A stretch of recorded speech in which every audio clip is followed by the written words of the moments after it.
All right, so we're in an industrial section of my hometown, and I drove by and I noticed this fiber here, and I remember someone saying that if you see orange fiber, it's 5G.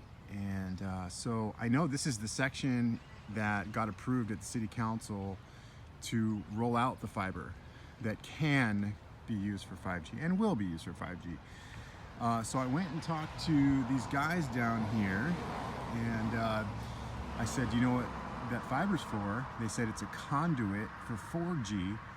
They didn't know what, they said 5G was for AT&T, and that's not them. And I said, "Do you know what," they said, "Well, why, is 5G bad?" And I said, "Well, do you know what millimeter waves are? Millimeter waves are what the military uses to disperse crowds, and it's a much higher frequency." They didn't even know. But anyways, so apparently this is conduit for 4G fiber. I don't know. I'm not a big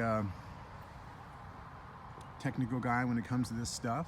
That's why I ask questions, and like I said, you know, spark up conversations. Go talk to the guys. I'm guilty of talking to these guys kind of in a frustrated way, especially cell tower workers, when I see them adding more nodes and antennas, and